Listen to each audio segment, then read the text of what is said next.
Hey everybody, wake up. This is Wake Up with Mark Joyner, episode number 87. And today we will discuss the double-edged sword of certainty.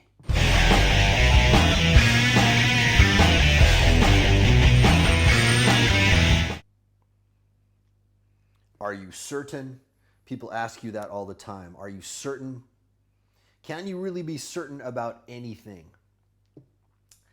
Well, if you look at it the way I look at it, through the lens of utilitarian model flexibility, that is, every model of the universe, every way of being is neither right nor wrong. It just has more or less utility, more or less usefulness, depending on what you want to accomplish in life. It is a stance, by the way, which frees your mind to a great extent. It allows you to no longer be stuck in a particular mode of thinking, all right, which can be very dangerous. We'll talk about that here in a second. Certainty can be useful sometimes, and it can also be quite dangerous. If you are using it in an offensive way, right? Now I'm using offensive, in a very loose metaphorical sense here, all right? If you were trying to persuade someone of anything, I would call that an offensive use of epistemology, right? Not that it would offend anyone necessarily, but you are attacking someone else's belief system sometimes. This is what marketing is, guys. This is what propaganda is. This is what all persuasion is. You are attacking someone's belief system. If you think it's anything other than that, you're fooling yourself. All right? That's the reality of it. If you are engaged in that, that is what you are doing. Now, are you doing it for someone's benefit is the question you should be asking yourself. Or are you not concerned with their benefit? Are you only doing it so that you can get some benefit, regardless of what the outcome is for them? That's a very important question you should be asking yourself. But that's not the topic for today. The topic for today is how this notion of certainty is a double-edged sword. If you are using it offensively, it is very, very powerful. Why? People are not certain about what's going on around them. They can't be. I don't think we are wired for certainty. We don't have the bandwidth for certainty. So what do? We look for shortcuts. We try to find other people around us. This is one of the most useful shortcuts. Through conformity and obedience to authority, right? These are two very, very well-established, well-observed phenomena in the psychological literature. People tend to believe what other people around them believe. They tend to conform their beliefs to those beliefs. And they also tend to conform their beliefs to the beliefs of authority figures. Or not necessarily the beliefs, at least the statements of authority figures. Sometimes authority figures believe one thing and state something else, and then they get you to believe this other thing. That happens all the time. If you don't think it does, you're fooling yourself. Wake up, pay attention. They don't necessarily have your best interest in mind. Why is this so effective? It's because of that uncertainty that we are born with, more or less. So we have to, because we don't have the capacity to understand everything going on around us, we must use shortcuts to come to conclusions. Two of those most popular shortcuts are conformity to group behavior and obedience to authority. There are many, many others. Cialdini, in the beginning of his book Influence, said that he was talking about shortcuts. But he's not telling the whole story there, because really what he's doing is he is echoing models of persuasion that already exist. He didn't invent these. Okay? No offense to Cialdini. He's a great, great scholar and has made huge contributions. But I believe in putting credit where credit is due. Okay, this has already been spoken about by the heuristic systemic model and the elaboration likelihood model. They both have that same model of persuasion.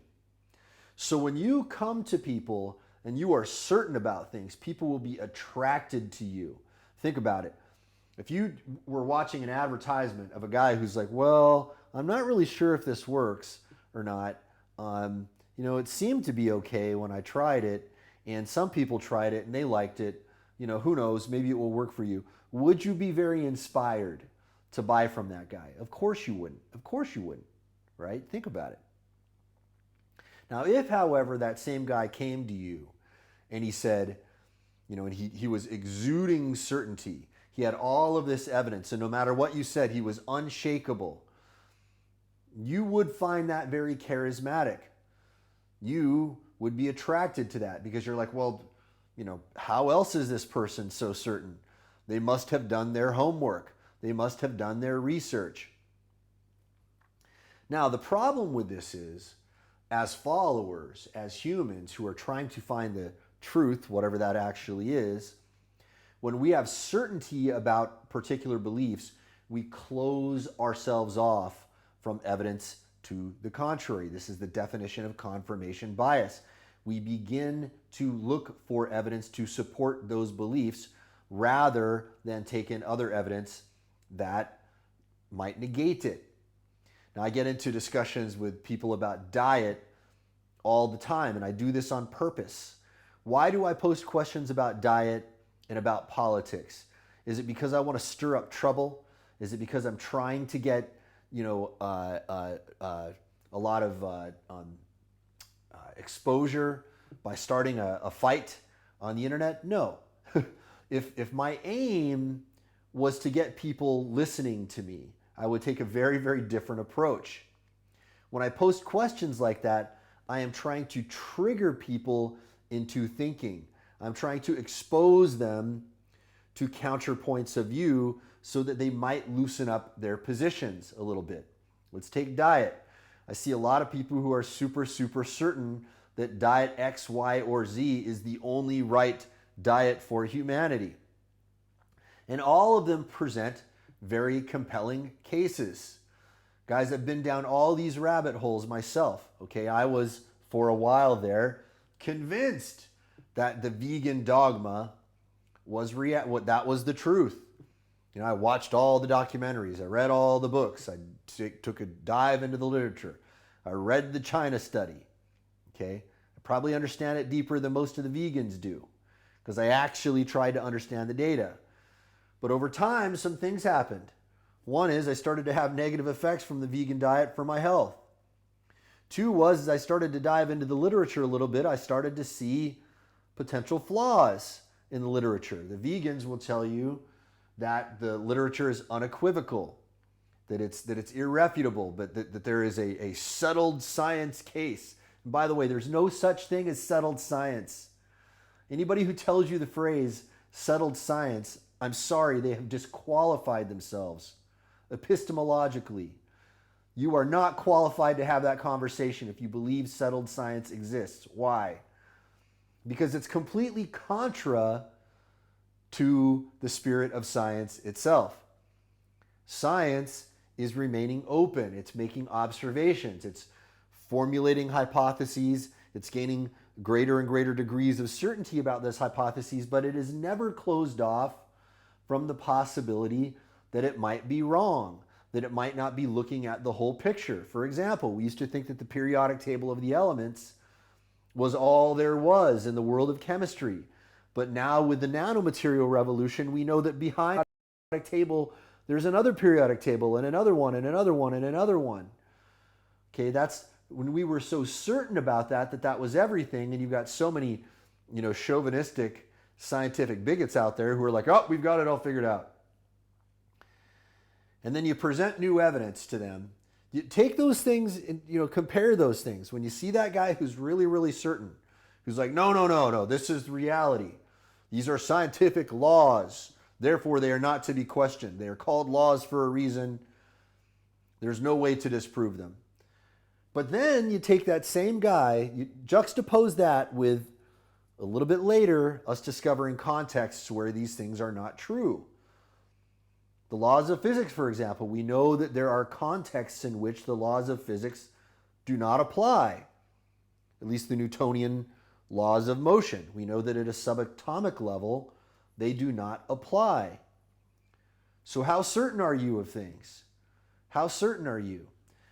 If we can't be certain of the Newtonian laws of physics when we discover contexts in which they are no longer true, or if we discover that the periodic table, it turns out, was only a tiny fraction of what's going on physically in the chemical realm, And if you don't believe this, by the way, Google graphene, if you haven't heard me talk about that before. That is about one of the examples of the things going on in the nanomaterial revolution. If that's the case, how can you possibly believe your dogma about diet? How can you believe that carnivore is the only way, or that veganism is the only way? Do you really have enough data to support that? Now, if you look into the vegan literature, for example, you see a lot of evidence out there that says that, hey, people who are eating, a meat diet were getting sick. But what they didn't control for were what are known as confounding variables. These are variables that they did not pull out or add in to see whether or not those variables were the actual cause. And if you can't identify those things, you are going to, by definition, have a fuzzy result. One of the things that most of this literature does not control for is the quality of the meat. Was the meat grass-fed or grain-fed? Was it from a fast food source injected with all kinds of hormones, or was it naturally grown? The biological effect of these things, it seems, is going to be radically different. So if you have people eating McDonald's, and that's your example of your meat eater study, well, of course you're going to get a result that is going to support the notion that eating meat is bad. Look into the vegan literature. You're going to find tons of examples like that. And by the way, can we ever control for all of the confounding variables? Well, think about that. Can we do that when we can't actually know what all of the variables are? When we just discovered that even chemistry is but a tiny sliver of the reality of what's going on out there in the chemical world, what we perceive to be everything was but a tiny sliver. When we discover that, how can you tell me that you've controlled for all of the confounding variables? That's basically saying that you are omniscient, meaning you know everything, that you have all of the variables, that you've identified all of the variables. I'm sorry, I call bullshit. You haven't. You haven't. Unless it's just now, finally, we have the answer, because it seems that every time we come up with a conclusion like this, we always have this level of certainty. This is it. We discovered this new thing. Now we understand. It would seem to me that there's the possibility that perhaps there are other variables here that you haven't yet accounted for, that the world hasn't even discovered yet. How certain are you feeling? How certain are you feeling? So be very careful of certainty in your own thinking, but use it as a weapon to persuade other people. Why? Because they are going to resonate with that. They are going to be charismatically drawn to your certainty. It works in social situations. It works in marketing. It works in all forms of persuasion. People are drawn to those who are certain. But use that very carefully, guys, because if you are going out there and you are using certainty as a weapon to persuade people to believe certain things that we can't necessarily be confident about, you're doing harm to society.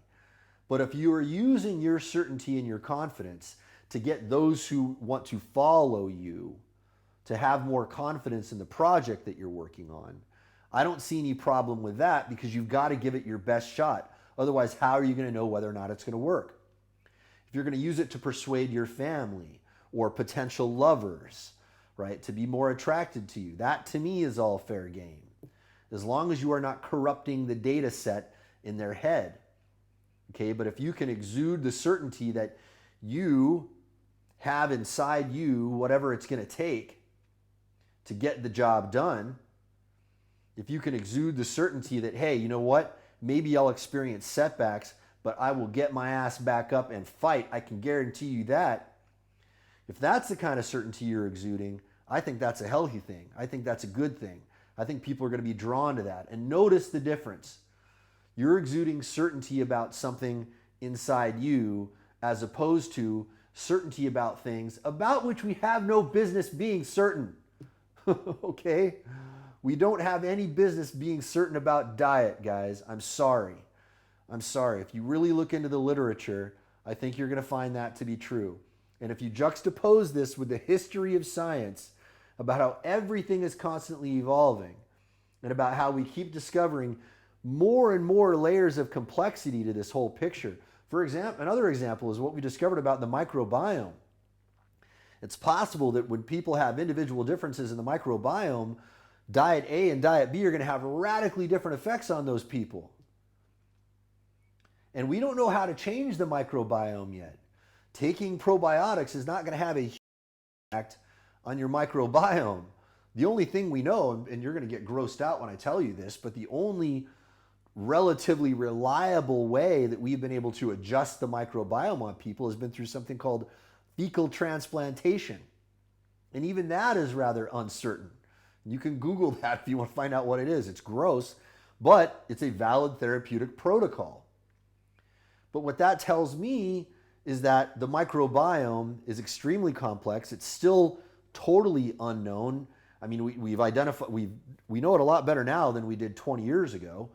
About 20 years ago, we used to think that there were only about 30 or so species of bacteria and fungi that are meant to live in your gut. Now we've identified tens of thousands of species. And we're finding correlations. We know that, for example, I believe if you have more of a concentration of firmicutes, I think, which is one of the families of bacteria that live in your gut, you're going to be more likely to be obese. That's one of the interesting observations people are making.